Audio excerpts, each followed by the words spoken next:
দুনিয়া থেকে সফর শেষ করে আখিরাতের সফর শুরু করা, আর দুনিয়ায় রেখে যাওয়া সম্পদের বন্টন, আপনি এই সম্পদের মালিক হওয়ার হাজার হাজার বছর আগে আল্লাহ তাআলা বর্ণনা করে রেখেছেন। এখানে হাত দেওয়ার কোনো কাজ আসতাম না, কিন্তু আমাদেরকে দেখি অনেক আল্লাহওয়ালা বুজুর্গ হাজী সাহেব, অনেক তাহাজ্জুদগুজার মানুষও এই সম্পত্তির বন্টনে সমবন্টন করেন। এ প্রসঙ্গে একটা হাদিস, আমি নুমান ইবনে বাশীর রাদিয়াল্লাহু তাআলা আনহু أن أباه أتى به رسول الله صلى الله عليه وسلم। নুমান ইবনে বাশীর রাদিয়াল্লাহু তাআলা তার পিতা বশীর আল্লাহ রাসূল সাল্লাল্লাহু আলাইহি ওয়াসাল্লাম নিয়ে আসলেন। আপনি কি করেছিলেন? হযরত নুমানকে কিছু সম্পত্তি বেশি দিয়েছিলেন।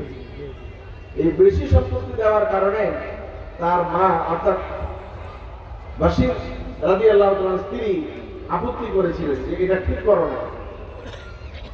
আল্লাহ রাসূলের কাছে এসে যখন বিবরণ দিলেন, আল্লাহ রাসূল জিজ্ঞেস করলেন, আফাআলতা হাযা বিওয়ালাদিকা কুল্লি, তুমি কি তোমার সকল সন্তানের ব্যাপারে এই বন্টন করেছো, সমপরিমাণ দান করেছো?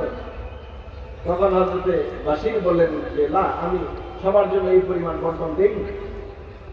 তখন আল্লাহ রাসূল সাল্লাল্লাহু আলাইহি ওয়াসাল্লাম বললেন, ইত্তাকুল্লাহা ওয়া'দিলু ফি আওলাদিকুম, আল্লাহকে ভয় করো, তোমার সন্তানদের মধ্যে তুমি ন্যায় বিচার প্রতিষ্ঠা করো।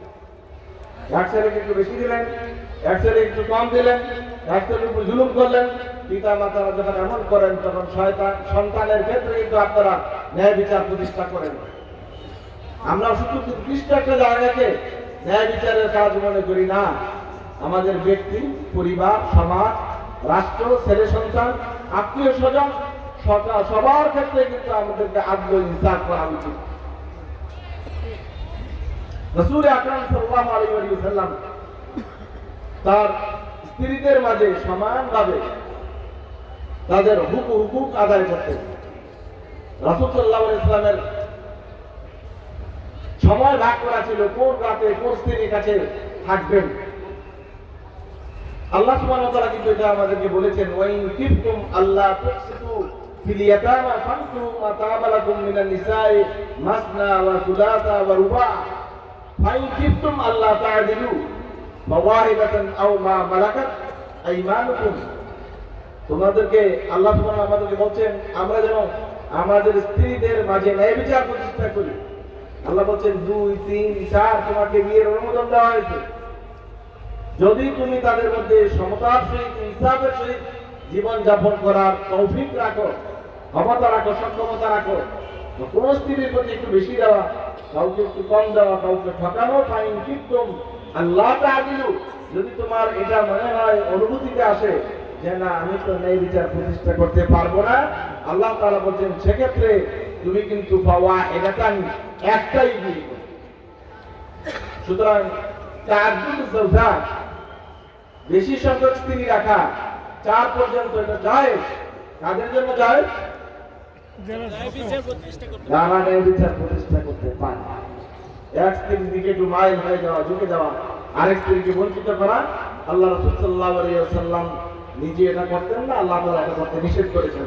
হাদিস এসেছে সহিহ আবু দাউদে আন আবি হুরায়রা রাদিয়াল্লাহু তাআলা আনহু নবী সাল্লাল্লাহু আলাইহি ওয়াসাল্লাম قال মান কানাত লাহু ইমরাতান, কারো যদি দুইজন স্ত্রী থাকে, ফামালা ইলা আহাদিহিমা, আর সে যদি একজনের প্রতি ঝুঁকে পড়ে আরেকজনকে বঞ্চিত করে, জাআ ইয়াউমাল কিয়ামাতি ওয়া শাককুহু মাইলুন, কিয়ামতের মাঠে সে একদিকে বাঁকা হয়েই কিয়ামতের মাঠে উঠবে।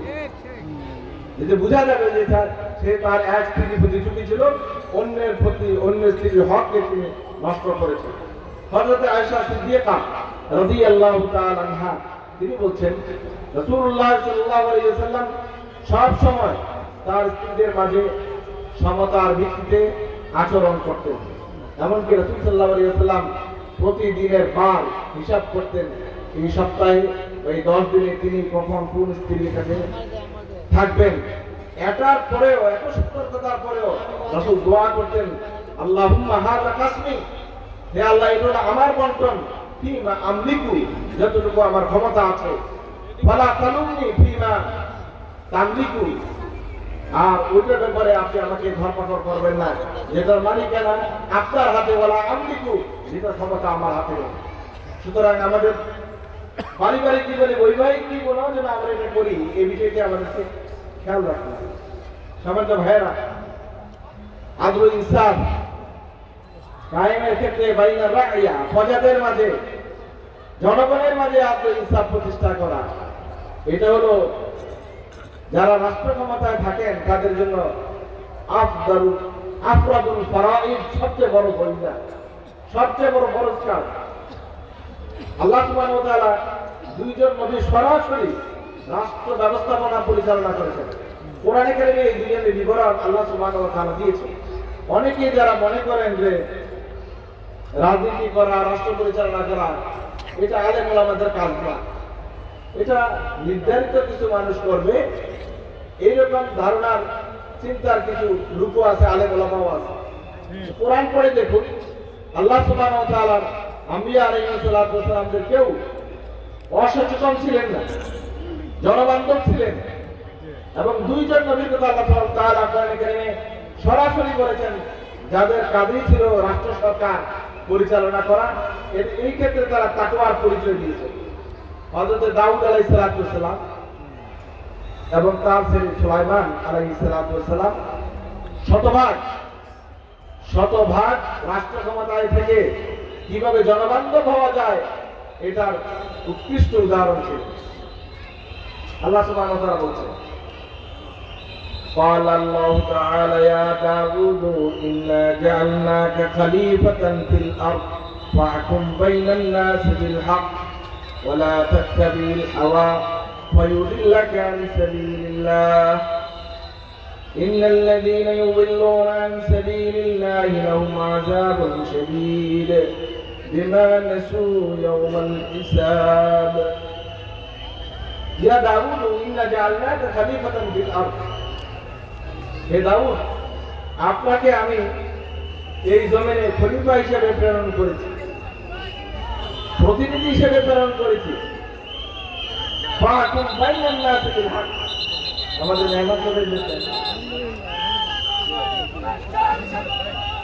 একটা স্লোগান দেন, নারায়ে তাকবীর, প্রধান আকর্ষণের আগমন, শেখ শামীম বিন সাইদি সাহেবের আগমন, মোবাইলবাসীর পক্ষ থেকে নারায়ে তাকবীর, নারায়ে তাকবীর।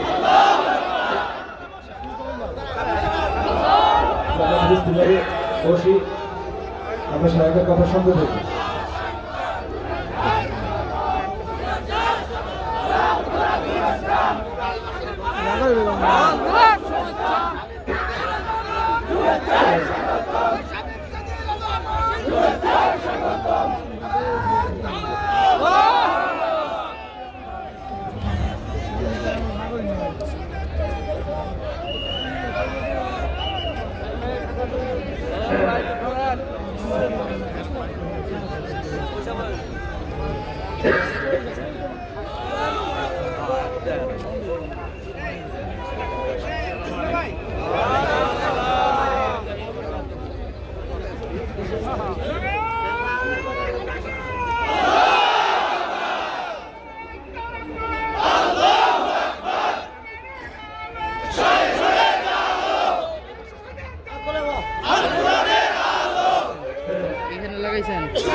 আলহামদুলিল্লাহ, আজকে আমাদের মাহফিলের সম্মানিত প্রধান আকর্ষণ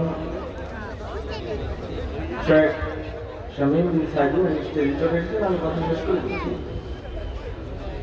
আল্লাহ সুবহানাহু ওয়া তাআলা হযরত দাউদকে বলেছেন, ইয়া দাউদ ইন্না জাআলনাকা খলিফাতান ফিল আরদ, যে দাউদ, আমি তোমাকে আমার প্রতিনিধি করে পৃথিবী থেকে পাঠিয়েছি, যাতে মানুষের মাঝে তুমি ন্যায় বিচার প্রতিষ্ঠা করতে পারো। ন্যায় বিচার যদি প্রতিষ্ঠা না হয়, তাহলে একটি সমাজ রাষ্ট্র বিপর্যয়কর পরিস্থিতি তৈরি করে। কথা ঠিক কিনা বলো? এমন একটা সময় আমরা কাটিয়েছি, যে সময় আপনারা দেখেছেন দেশের একটি বৃহৎ বিদ্যাপীঠ জাহাঙ্গীরনগর বিশ্ববিদ্যালয়। সেই জাহাঙ্গীরনগর বিশ্ববিদ্যালয়ে 100 দর্শনের সেঞ্চুরি করেও মিষ্টি বিতরণ হয়েছে, ঠিক কিনা বলে? এইটা হলো সেই দেশ যেখানে দুষ্টের দমন করা হয় নাই, শিষ্টের লালন করা হয় নাই। এটা হলো এই দেশ যেখানে রাষ্ট্র সরকার অপরাধীদেরকে উস্কে দিয়েছে, তাদেরকে বাহাবা দিয়েছে। আপনারা দেখেছেন আদালত ঘোষিত ফাঁসির আসামি প্রেসিডেন্ট বেকসুর খালাস দিয়েছে। এটা হলো এই দেশের রাষ্ট্র ব্যবস্থা, আদালতের ব্যবস্থা।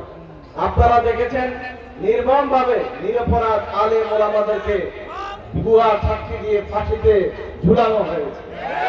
এটা হলো আদালতের ন্যায় বিচার আমাদের দেশে। আমাদের দেশে আদালত থেকে শুরু করে একবারে শেষ পর্যায় পর্যন্ত সবগুলো মানুষ ন্যায় বিচারের নামে শোষণের জাতাকলে পিষ্ট হয়েছে। আল্লাহর আইন যদি বাস্তবায়ন হতো, আদালত থেকে শুরু করে আমাদের সাধারণ পাড়া মহল্লা পর্যন্ত যদি একামতের দিন পরিপূর্ণ মাত্রায় আসতো, তাহলে মানুষ বিচার পেত, ঠিক কিনা বলুন? আমরা সেদিনের সুদিনের অপেক্ষায় রইলাম, যেদিন আল্লাহ সুবহানাহু ওয়া তাআলা তার বান্দাদেরকে ন্যায় বিচার পাওয়ার অধিকার ফিরিয়ে দিবেন। আল্লাহ সুবহানাহু ওয়া তাআলা আমাদের সবাইকে কবুল করুক, আমিন। ওয়া আখিরু দাওয়ানা আলহামদুলিল্লাহি রাব্বিল আলামিন। ওয়া মা তাওফীকি ইল্লা বিল্লাহ। আসসালামু আলাইকুম ওয়া রাহমাতুল্লাহি ওয়া বারাকাতুহু।